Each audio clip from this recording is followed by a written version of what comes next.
Yang pertama, kita hidup dalam tekanan kecemasan. Orang yang ada di wilayah herd mentality itu sehari-harinya dia merasa dikejar-kejar oleh validitas sosial. Dia takut kalau tidak diakui oleh kelompok. Maka melakukan apa saja dia selalu nanti orang-orang setuju enggak ya? Orang-orang cocok enggak ya? Enggak ada yang protes enggak ya? Itu jadi kamu was-was terus. Mau ngaji pakai kopiah saja kamu mikir bolak-balik. Saya mau ngaji filsafat.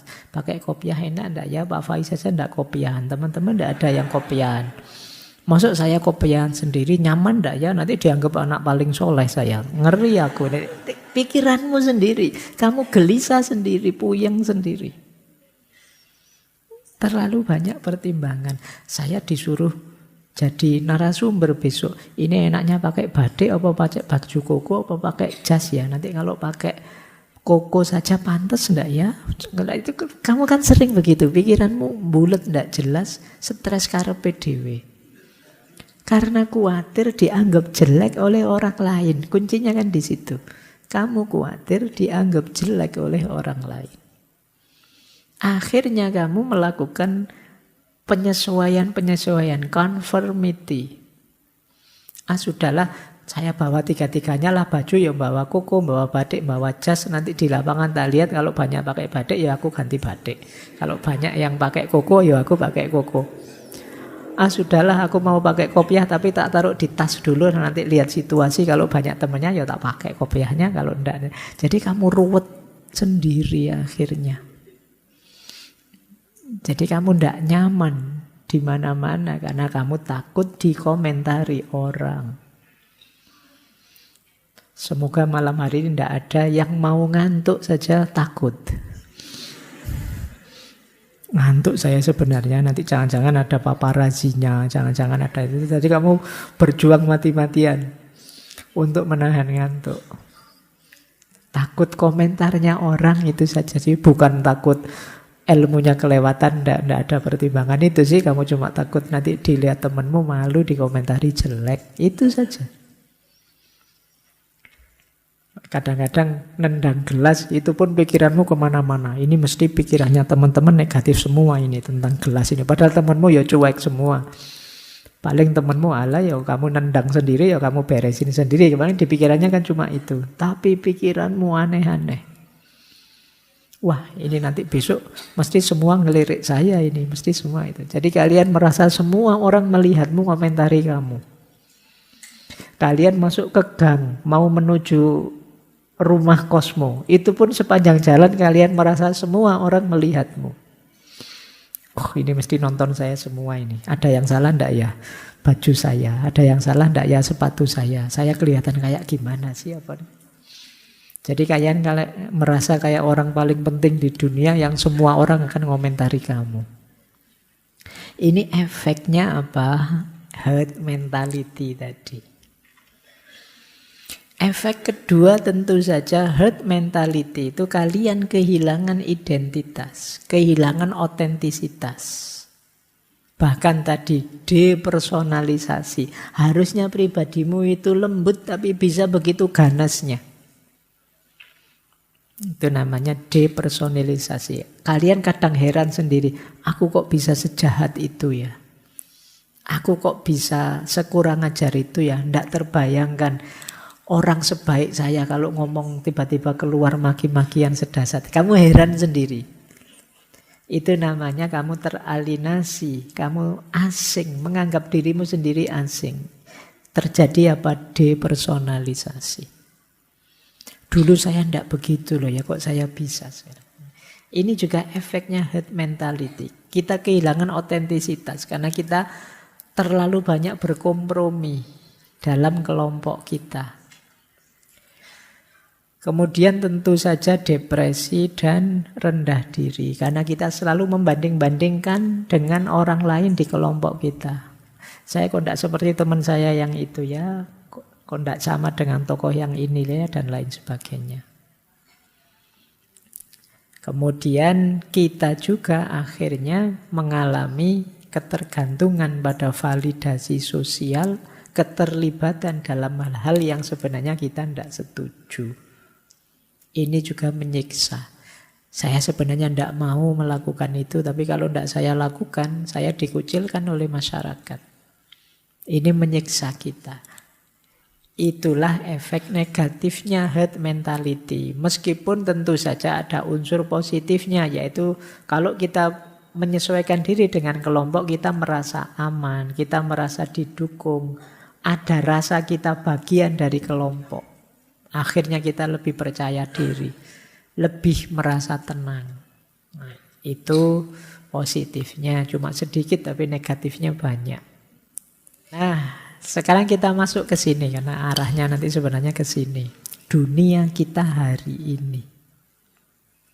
Apa yang terjadi dengan dunia digital? Kalau mentalitas kita hanya mentalitas kerumunan, sementara dunia kita sekarang dunia digital, dunia maya, yang algoritmanya berbeda dengan dunia nyata, apa yang terjadi? Kita lihat ya, ini agak banyak hubungan dengan dunia digital ini. Ini materi yang mungkin teman-teman tertarik, karena ini dunia kita hari ini. Yang pertama, dunia digital hari ini logikanya adalah viralitas. Ketika sesuatu jadi tren atau viral, itu terus semua orang akan ikut ke sana. Pada akhirnya situasi viralitas ini akan memperkuat herd mentality. Orang jadi tambah males berpikir, tambah males menganalisis, yang penting ikut arus saja. Hari ini kan itu kita dari viral ke viral, yang kalau kata dulu filosof Perancis yang Prodiat, beliau menyebut peradaban hari ini itu peradaban epilepsi. Jadi kita itu seperti orang sakit ayan, epilepsi. Orang ayanen epilepsi itu kan sering tiba-tiba kumat. Kalau sudah kumat, kejang-kejang.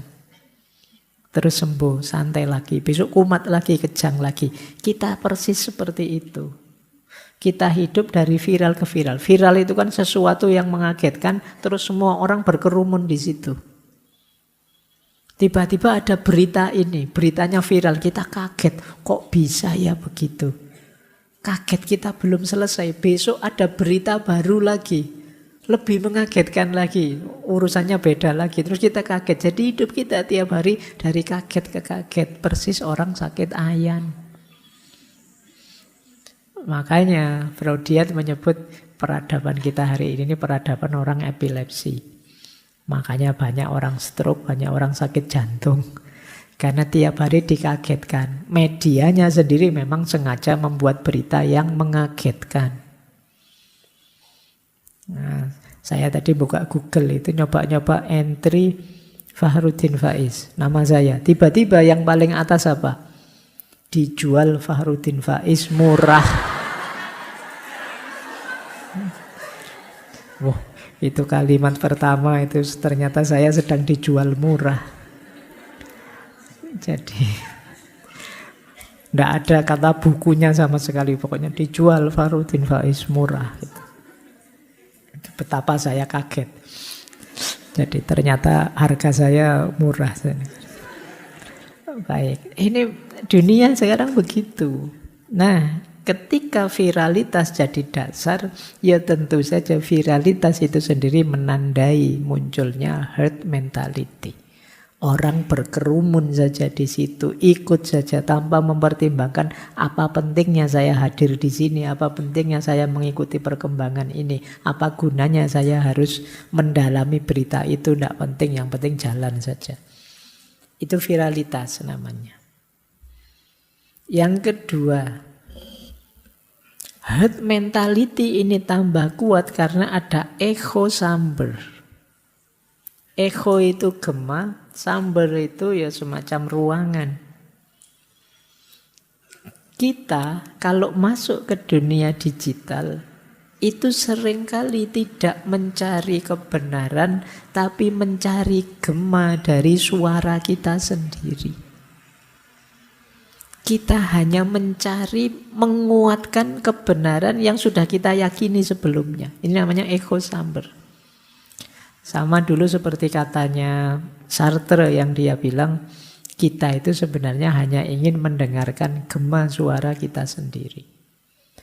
Yang kita cari di dunia digital, di media sosial hanya dua. Hal-hal yang setuju dengan yang kita anggap benar, atau hal-hal yang menyerang, mengkritisi hal-hal yang kita anggap jelek.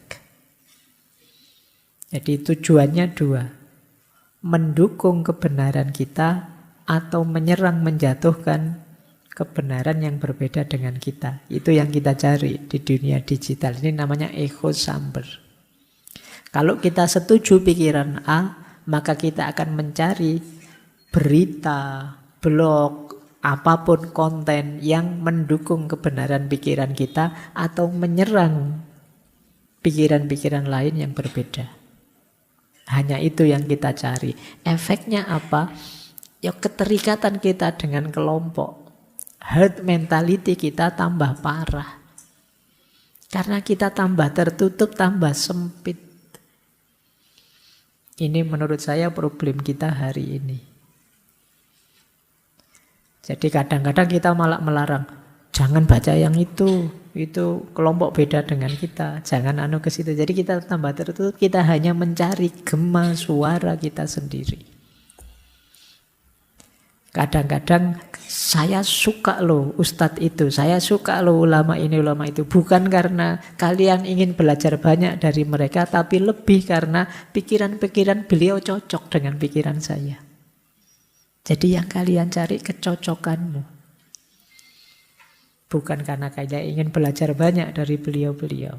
Nah itu banyak yang begitu. Itu yang disebut echo chamber. Lanjut ya. Yang ketiga.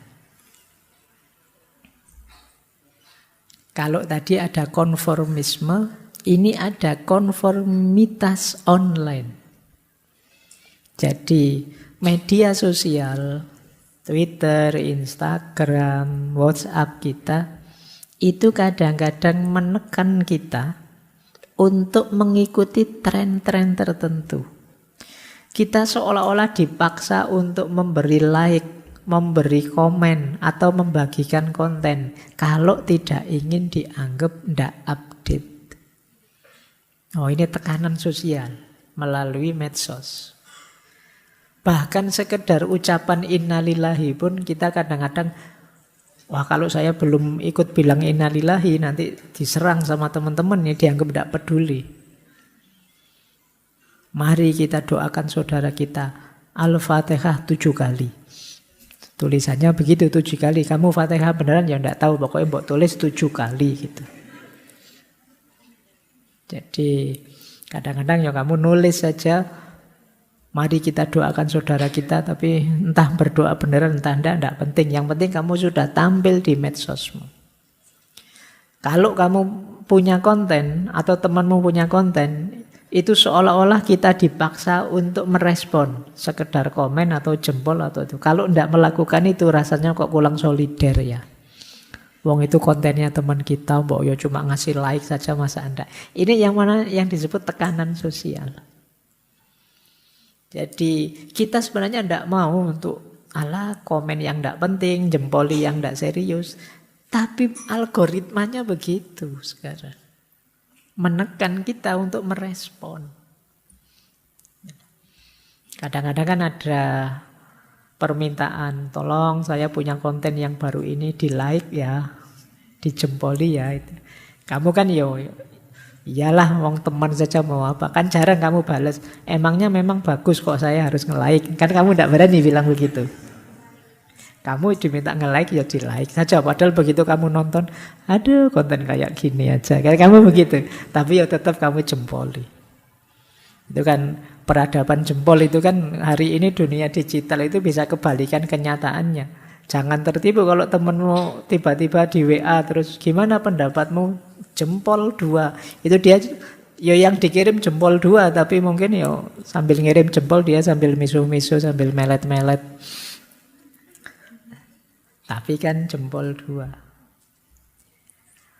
Oke, itu yang disebut tekanan sosial. Jadi kita ditekan untuk mengkonfirmasi konten, isi. Bahkan kita yang punya konten itu kan merasa gelisah luar biasa kalau tidak ada yang nge-like. Saya sudah posting sejak kemarin loh, yang nge-like kok cuma 2 ya, padahal teman kos saja 3.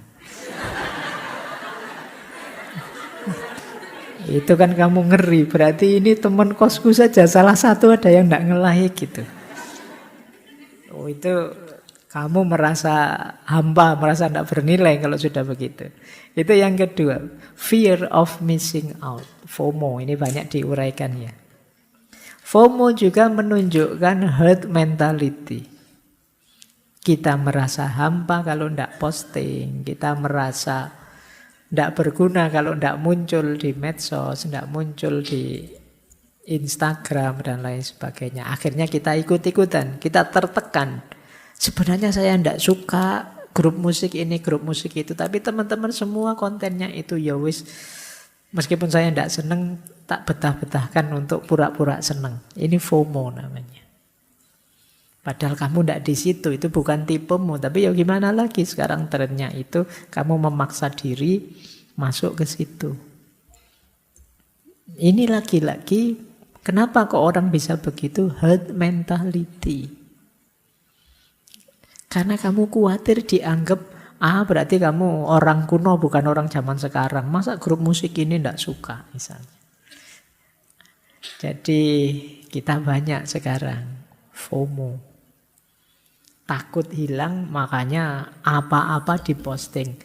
Kalau grup WA-nya sepi terus ada yang bilang, sepi nih, mana nih suara-suara? Wah terus rame lagi semua tampil. Karena kesepian itu dianggapnya mengerikan. Kita harus ada terus, kita harus tampil terus. Fear of missing out, kita takut hilang. Nah, ini situasi dunia digital yang berhubungan dengan herd mentality, mentalitas kerumunan. Lanjut. Yang kelima, dunia digital itu berhubungan dengan, teman-teman masih sering dengar istilahnya influencer. Tokoh-tokoh besar dunia digital. Influencer inilah nanti yang menciptakan tren. Dan akan begitu saja diikuti oleh penggemarnya. Apa istilahmu hari ini? Muhibbinnya. Ya, pecintanya para influencer tadi. Dasarnya apa mereka mengikuti? Herd mentality. Yang lain juga ikut. Kita ikut karena mereka terkenal populer. Yang lain juga ikut, maka saya juga ikut. Ini kekuatannya influencer. Kadang-kadang karena bukan heran. Ini loh influencer bidang apa toh ya, mengajarkan apa, memberikan apa. Asal aneh saja dia rame dan mau tidak mau kita ikut. Itu powernya seorang influencer. Bagian dari herd mentality juga. Influencer itu sukses kalau dia bisa memanfaatkan herd mentality, mentalitas kerumunan. Makanya yang dia lakukan apa? Bikin strategi agar konten-kontennya viral. Kalau tidak viral gimana? Kan sekarang ada namanya membeli follower misalnya. Membeli follower itu menggunakan logika tadi. Kamu begitu lihat konten, wih, yang like sudah 1.000 orang, padahal 1.000 orang itu beli semua. Tapi herd mentality-mu terus bunyi, wah kalau yang like banyak berarti bagus ini. Kalau yang suka banyak berarti penting ini. Terus kamu masuklah ke situ. Akhirnya yang like 1.001, yang 1.000 bayaran, yang 1 cuma kamu. Berarti kamu yang kena herd mentality tadi. Kemudian hari ini bahkan lebih dari itu. Saya ada istilah tadi saya baca menarik, selebritisasi. Jadi ini sama seperti influencer, ini para selebritis instan yang tiba-tiba saja orang kaget melihat kontennya mereka, terus berbondong-bondong mengikuti mereka. Jadi selebritis instan itu bukti nyata adanya herd mentality. Begitu orang tertarik, kaget, semuanya menuju ke sana. Akhirnya jadilah dia tokoh sekarang. Padahal sebelumnya mungkin dia tidak sengaja saja bikin konten itu. Kok ya momennya pas terus viral. Untuk selanjutnya dia pasti mengulang formula yang sama yang dia pikirkan, gimana ya konten yang bisa viral lagi. Besok dia mikir lagi yang bisa viral lagi. Yang dia perhatikan apa? Mentalnya orang-orang yang masih cenderung herd mentality. Yang melike sesuatu tanpa pikir panjang, yang penting viral saja berarti pasti bagus. Baik, jadi masih ada. Lanjut. Herd mentality juga nanti berhubungan dengan filter bubble. Nah, ini istilah yang teman-teman pasti sering dengar ya. Jadi kalau teman-teman sering melihat yang negatif-negatif, ya sama Google mesti ditawari yang negatif. Kok temanmu mengeluh, Pak, Google saya itu loh Pak, kok tiba-tiba keluar saru-saru terus tiap kali saya buka. Ya sebelumnya kamu mesti sering buka saru. Google tidak mungkin iseng, dia belajar dari kerjamu selama ini. Itu yang disebut filter bubble. Jadi tidak usah mengeluh, Pak kok tiba-tiba muncul iklan judi slot Pak. Jangan-jangan kamu ya sering buka-buka itu, makanya ditawari itu. Jadi itu yang disebut filter bubble. Loh, filter bubble ini memperkuat herd mentality. Misalnya tadi kamu mengidolakan influencer tertentu. Begitu kamu buka Google, kamu akan ditawari konten-konten terbaru dari influencer tadi. Akhirnya apa? Herd mentality-mu tambah kuat. Kamu tambah tidak kritis. Karena dicekoi itu terus. Kamu tambah militan, tambah tertutup. Akhirnya kamu menganggap, oh berarti yang benar memang ini, yang bagus memang ini satu-satunya. Akhirnya apa? Terjadi polarisasi semakin kuat. Maka jangan heran kan kadang-kadang penggemarnya grup band ini itu tidak akur sama penggemarnya grup band itu. Itu polarisasi namanya. Karena dia diyakinkan di kontennya yang dia ikuti bahwa itu tambah bagus, tambah baik terus-menerus. Sehingga yang lain dia anggap jelek. Yang lain juga begitu, dia kena filter bubble tadi, diyakinkan kebaikan-kebaikannya terus-menerus. Baik, lanjut ya. Problem lagi dengan dunia digital adalah anonimitas. Jadi anonimitas itu kita semakin bisa melampiaskan insting kerumunan kita karena di dunia maya kita bisa anonim.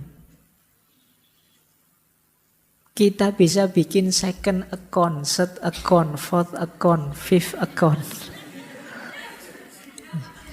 Jangan-jangan kalian punya banyak akun. Pak, ini untuk akun yang serius, Pak. Kalau ini untuk akun yang humor-humor, Pak. Ini akun untuk keluarga, Pak. Kalau ini untuk... Jangan-jangan kamu punya begitu. Jadi, anonimitas. Kalau dalam dunia digital ada istilah online disinhibition effect. Online disinhibition effect itu begitu masuk dunia online, kalian merasa seperti... hidup bebas tidak seperti hidup biasa di dunia nyata.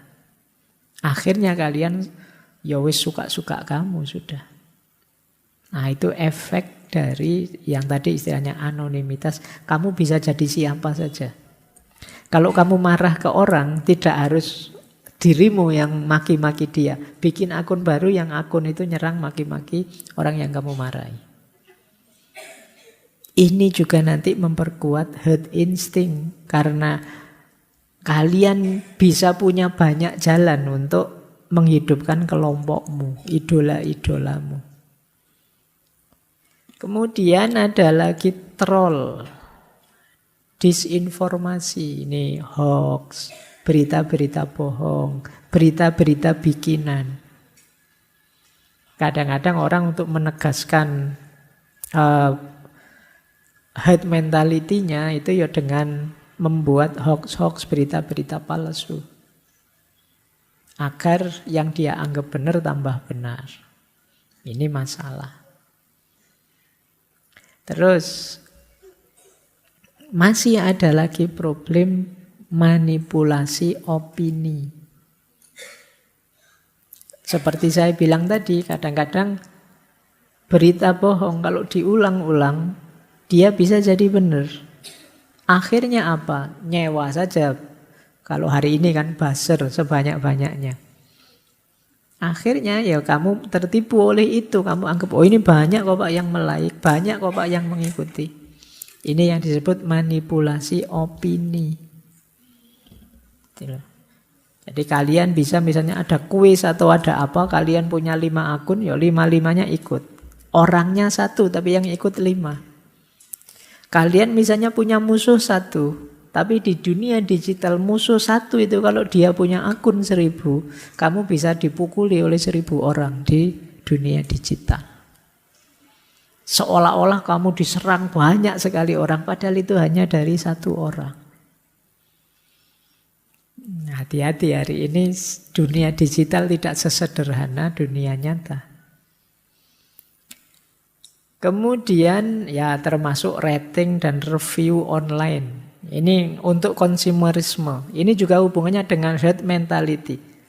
Kalau kalian sedang ke marketplace, mau beli satu barang, mungkin yang kamu lihat duluan bagian rating dan reviewnya.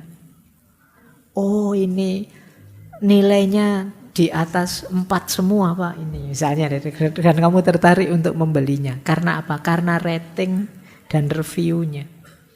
Padahal rating dan review itu mungkin saja bisa juga diatur. Bisa memang dimanipulasi biar kelihatan banyak. Sehingga kelihatan banyak orang suka. Kalau banyak orang suka, herd mentality-mu tadi meronta-ronta ingin ikut. Karena berarti ini viral. Padahal mungkin itu tidak sesuai dengan kebutuhanmu. Wah, reviewnya positif semua. Yang beli muji semua, 5 semua kasih gambar itu. Begitu kamu beli, aduh barangnya kok kayak gini ya. Tapi tidak apa-apa lah, saya sedang ikut tren ini. Itu namanya herd mentality. Baik. Masih ada lagi problemnya. Dunia digital ya nanti pada akhirnya problem sebanyak itu melahirkan depresi, kecemasan, rendah diri. Karena kalau kita tidak ikut tren, kalau kita tidak divalidasi oleh media sosial, kita merasa tidak berarti, terus kita stres, terus kita depresi, kita rendah diri. Pokoknya yang kita cari adalah like, yang kita cari adalah komen, kita mencari validasi terus-menerus. Kita belum mantap bahwa yang kita yakini benar adalah memang benar sebelum diakui oleh orang lain. Ini problem besar dunia digital hari ini. Baik teman-teman, semoga ini terakhir. Tidak ada masalah lagi ya. Yuk kita kontrol herd mentality kita.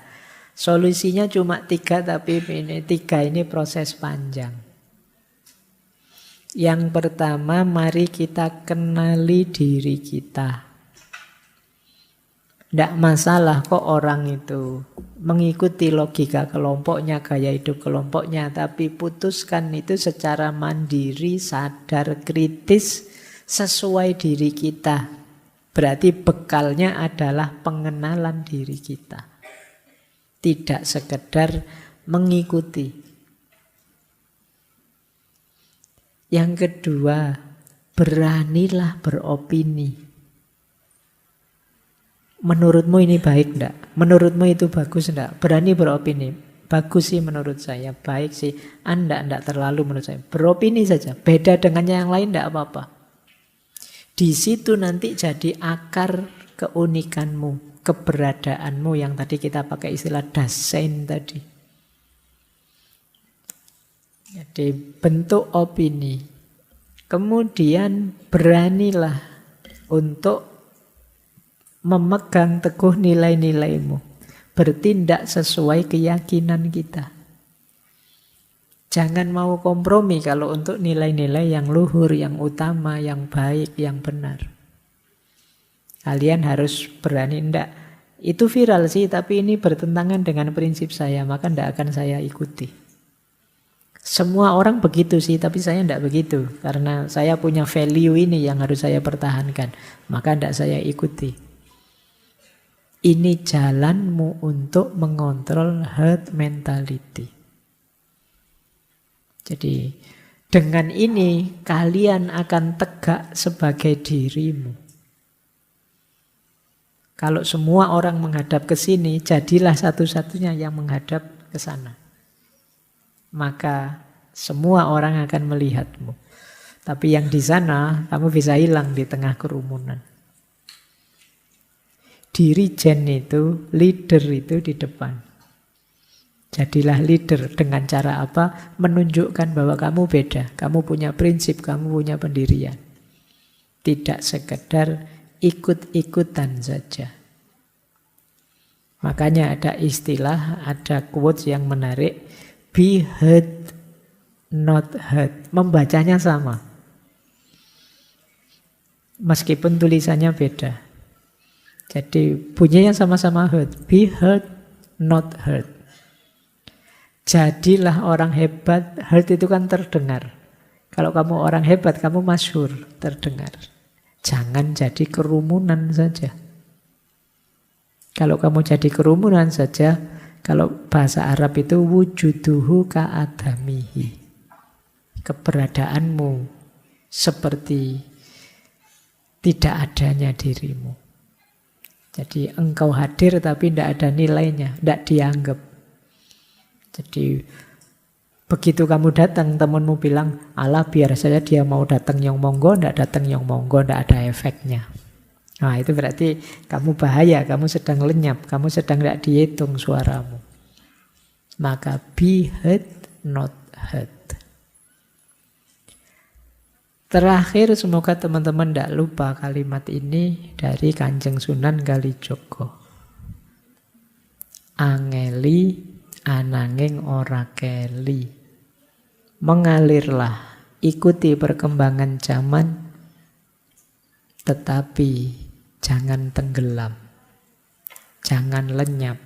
Tetaplah jadi dirimu yang punya value, yang punya pendirian, yang unik, yang berani menyatakan apa keinginanmu, mewujudkan cita-citamu, versi dirimu, tidak hanya mengalir saja, mengikuti kelompokmu, mengikuti sekelilingmu.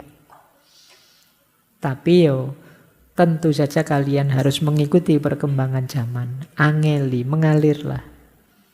Nanging ora keli, tapi jangan sampai kamu tenggelam. Ini mungkin menurut saya quote yang paling pas untuk malam hari ini. Karena tadi ya, herd instinct, dorongan untuk bersosialisasi, berkelompok itu natural, alami. Tapi jangan berlebihan, kita harus bisa mengontrolnya. Ayo kita mengalir mengikuti herd instinct, tapi jangan jatuh pada herd mentality. Jangan tenggelam, jangan kehilangan diri kita. Termasuk di dunia digital.